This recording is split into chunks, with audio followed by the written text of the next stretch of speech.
सुप्रभात। आज हम लोग क्लास 5 के, चंदन उसको बंद कर दीजिए, क्लास 5 के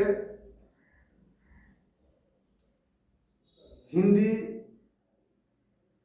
का पाठ प्रथम, शीर्षक है सुरमा नहीं विचलित होते। यह राष्ट्र कवि रामधारी सिंह दिनकर द्वारा रचित है। आज उनकी कविता प्रत्येक वर्ग के लोगों को, चाहे वो विद्यार्थी हो या वह व्यवसायी वर्ग के हो या वो सैनिक हो, सबको शिक्षा देने वाली है।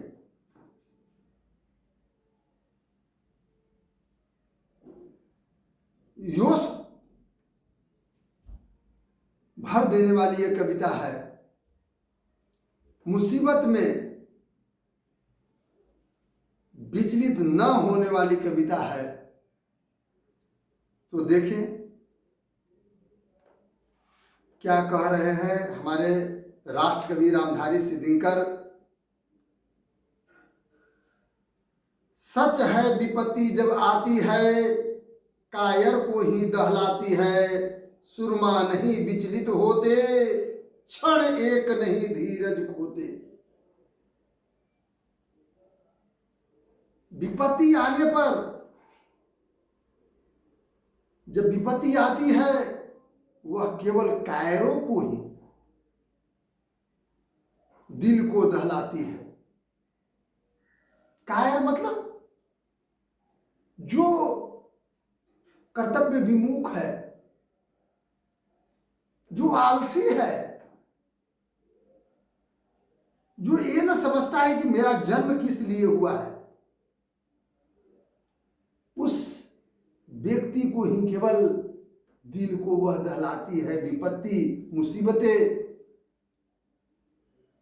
वो हमेशा अपना रास्ता बदलते रहता है। वह, उसका स्थिति गंगा में गया गंगादास, यमुना में गया यमुनादास। वह कुछ जीवन में नहीं कर सकता है। तो वही कह रहा है, सुरमा नहीं विचलित होते। जो वीर पुरुष है वह कभी विचलित नहीं होने वाले हैं, और एक भी ऐसा क्षण नहीं जो अपना धीरज खो करके बैठ जाते हैं कि अभी काम हमसे नहीं होगा। जो एक बार मन में ठान लेते हैं कि मुझे मेरा मंजिल वो है, तो वह मंजिल को प्राप्त करके रहे, चाहे कितनों मुसीबत क्यों नहीं आए। आगे कहते हैं, विघ्नों को गले लगाते हैं, कांटों में राह बनाते हैं। ओ क्या चीज को? विघ्न में, बाधाओं में, माने विपत्ति को गले लगाते हैं। आओ विपत्ति, जितना आना है आओ, मैं तुमको सामना करूंगा। और जब तुम विपत्ति को सामना करने के लिए जान जाओगे तो निश्चित रूप से महान बन जाओगे। संसार में वैसे वैसे कार्य कर लोगे जो लोग सोचे भी नहीं है। बड़े से बड़े कार्य को आसानी से कर पाओगे। तो वो व्यक्ति जो धैर्यवान है, जो वीर पुरुष है, वह कांटे में भी रास्ता बना लेते हैं।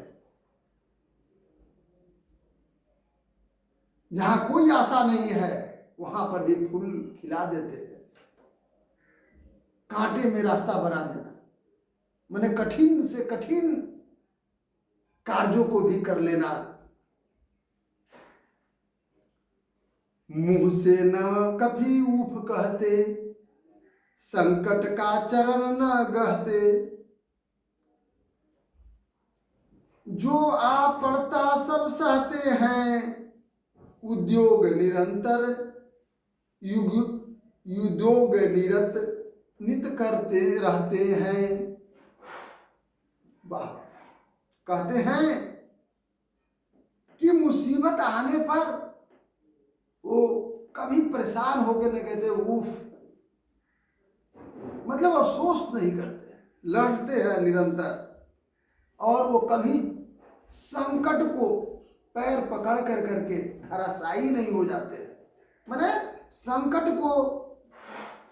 संकट आने पर उसी का पैर कभी नहीं वो पकड़ते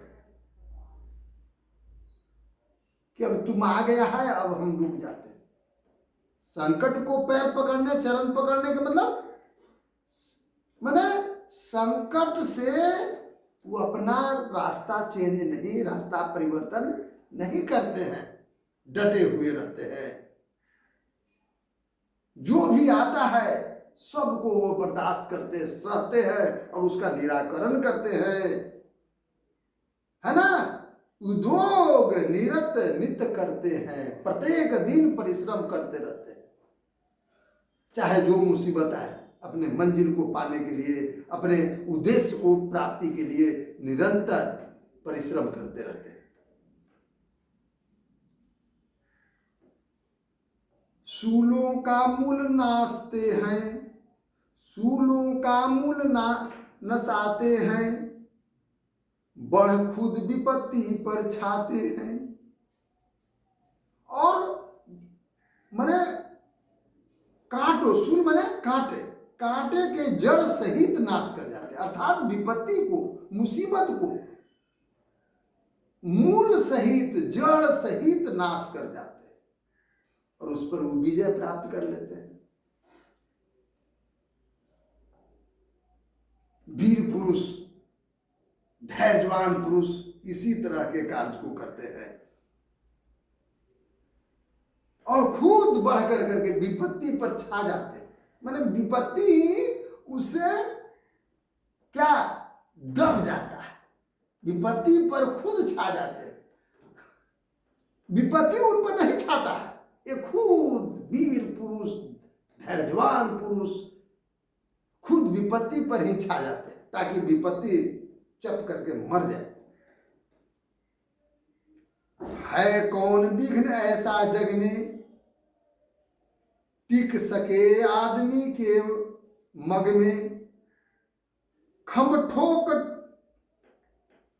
ठोक ठेलता है जब नर, पर्वत के जाते पांव उखड़। मानो जब जोड़ लगाता है, पत्थर पानी बन जाता है। वाह, कहते हैं कि संसार में कौन ऐसा विघ्न है, संसार में कौन है ऐसा मुसीबत है या कौन ऐसी समस्या है कि जो आदमी के रास्ते में टिक सके, आदमी के मग में, मग माने रास्ते, जो आदमी के रास्ते पर टिक जाए, निरंतर लगे रहे ओकरा पर, संभव ही नहीं है। संसार में कोई ऐसी समस्या नहीं है जो मनुष्य के सामने निरंतर समस्या बन के बनी रहे, वह निरंतर नहीं रह सकती है। और कहते हैं कि जब मनुष्य मजबूती से, जब नर मजबूती से क्या करता है, परिश्रम करता है, तो पर्वत के भी पैर उखड़ जाते हैं। अगर एकदम लगन से लगे तो पर्वत भी उखड़ जाता है। और निश्चित है कि जब मानव जोड़ लगाता है तो पत्थर पानी बन जाता है। मनुष्य अगर परिश्रम करना शुरू कर दे, और सही बात है कि जो वीर पुरुष होते हैं, जो धैर्यवान पुरुष होते हैं, वो परिश्रम करते हैं तो पत्थर भी पानी बन जाता है। कैसे?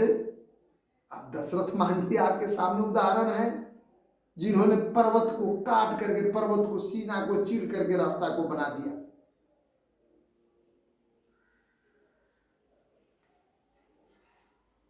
आप महात्मा गांधी का उदाहरण ले लीजिए, जो बिना खड़क और बिना ढाल से कहे कि साबरमती के संत तूने कर दिया कमाल, ले ली आजादी बिना खड़क बिना ढाल। तो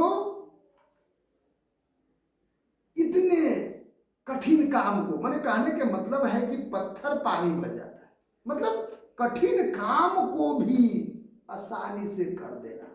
कब? जब मनुष्य ठान ले, वीरों के तरह ठान ले, संसार में कोई कठिन नहीं है, न शब्द मूर्खों की डिक्शनरी में, मानव के डिक्शनरी में, जो महामानव है उसके डिक्शनरी में न शब्द है ही नहीं। कहते हैं गुण बड़े एक से एक प्रखर हैं छिपे मानव के भीतर, मेहंदी में जैसी लाली हो वर्तिका बीच उजियाली हो,